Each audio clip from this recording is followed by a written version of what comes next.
Alright, so I've been shopping.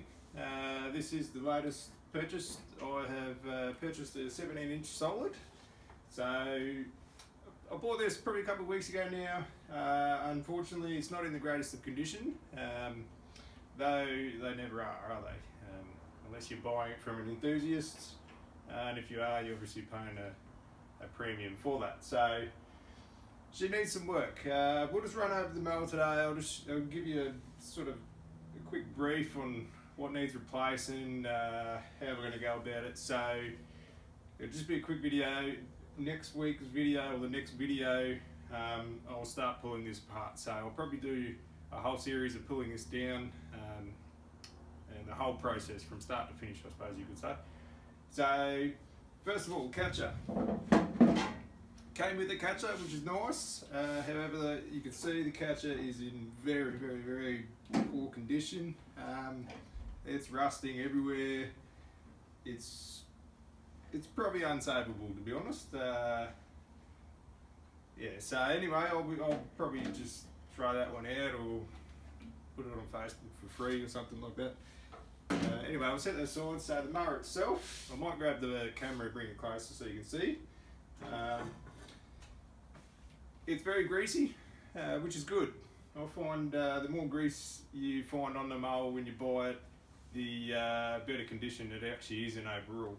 Once you wipe the grease off it, it actually turns out alright. So there's a fair amount of grease and dirt on here.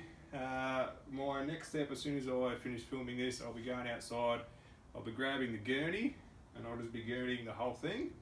I do that on every rebuild. Basically, just so you're not handling grease all the time. As you're pulling things apart, I just hate getting dirty hands constantly. So I'll gurney it. I'll even get a can of degreaser, just spray that everywhere, then gurney that off. I find that removes a lot of the dirt and grime. It makes it easier to get screws and stuff out or undo. So anyway, I'll get the camera.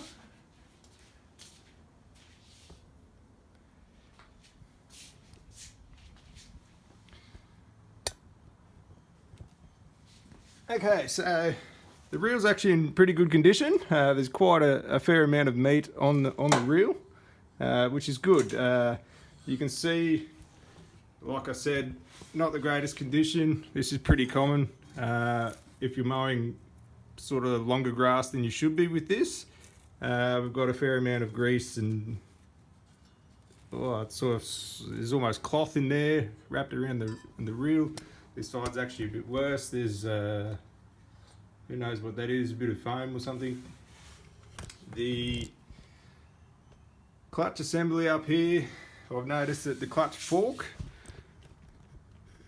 so the clutch fork here is broken, so that will need a whole new clutch fork. As a result of that, we've got damage all over the place, so we'll need thrust pad.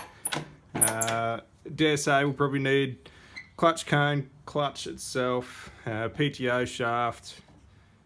Yeah, the hole up top here will actually probably end up getting replaced. So that is what it is. That's quite expensive. I know what I'm in for there. The motor, this is a Tecumseh motor, a Kirby, some may say. It's not the original that would have been on the mower. So obviously the motor has been replaced at some point, and that's the option that the previous owner chose. So that'll come off. I'll probably replace that with a Briggs or a Honda. Might go a Honda this time. I've never actually used the Honda, so we'll see what they're like. Front roller, not too bad a condition actually, to be honest. It's actually even still got a bit of shine on it, so that's surprising. Normally they're rusted out completely. The rear roller, oh, actually take a look at this, guys. So this isn't very common on all the mowers. So back in the day there was a option for an edger attachment for the side of these Scott Bonnar 45s.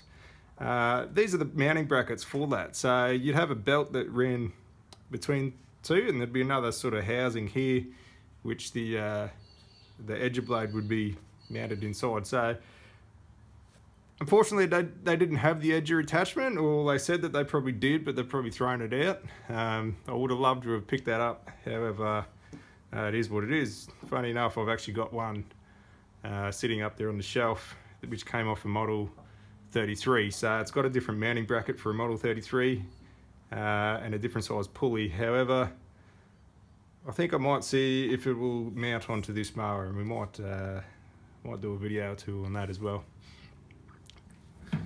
So the rear of the mower, so you can see the exhaust here. So the exhaust's been blowing straight onto the handlebar cover up here, so as that's turned all black, hopefully with a bit of gurney we might be able to get a bit of that off. However, that'll all be sandblasted and repainted anyway. So the chrome, I mean, I've seen worse. It's not peeling anywhere that I can see as of yet, or maybe a little bit here. Generally, once it starts peeling, you can't really restore it. It is pretty rusty. I'll probably end up just getting that re-chromed, or maybe painted, powder coated, not sure yet.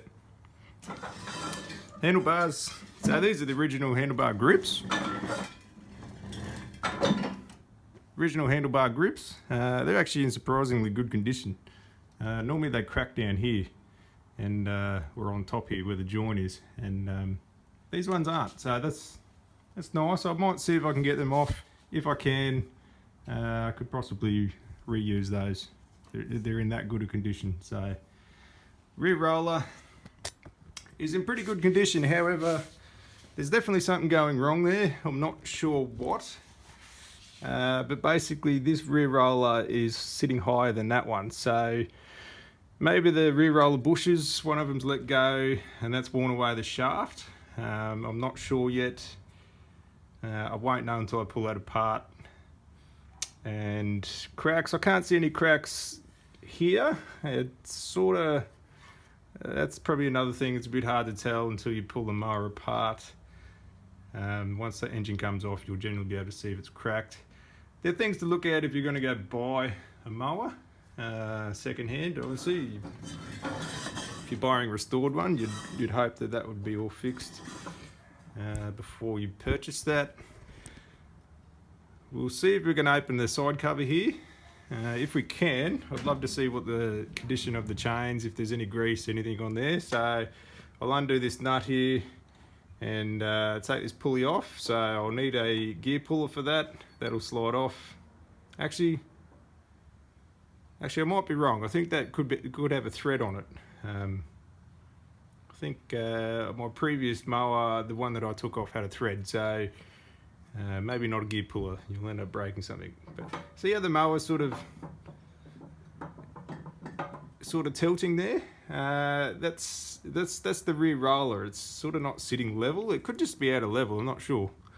The clutch is obviously someone's played around with it. These bolts here are not your countersunk bolt. So someone's obviously opened that up, done something to it.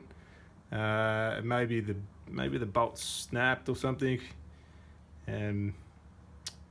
Not sure, but they've put incorrect bolts in there, which sort of alarms me a little bit. However, that'll get replaced. So I'll quickly rip this off and we'll have a look in the chain cover.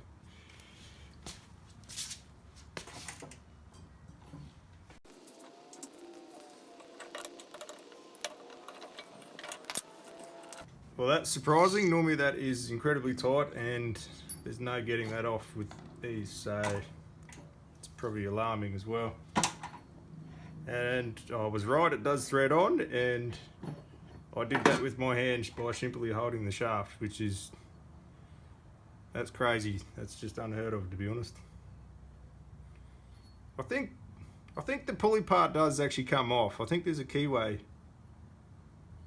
in there. I'll do another video on that further down the track.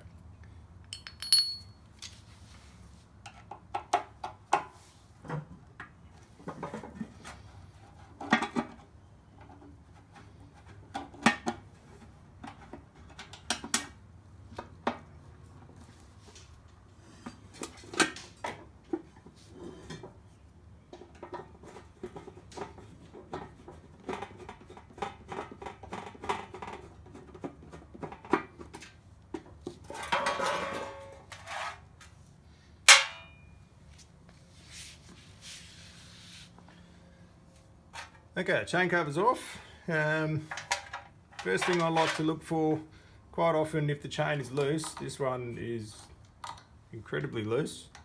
In fact, it's not even tensioned at all. Generally the chain will be rubbing on the bottom part of this case here. You can sort of see just here. There's a groove there. Normally that will wear through to the other side here, so it's not all the way through, so I think we might be able to salvage this cover, which is nice. The chains themselves, like I said, this chain does not even have a tension. This is the tensioner here. Doesn't even have tension on it. Chains, absolutely no grease on them at all. A small amount, especially not this one. There's bugger all, to be honest. This one is incredibly tight. Look, that's way too tight. I'm not sure how you'd even get that on there and get it that tight. And the rear rail drive chain, that's pretty good condition. Gears themselves, not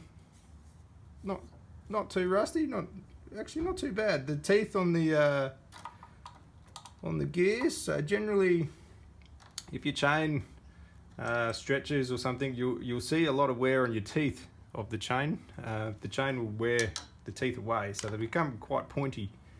If that happens, you'll be up for a new gear.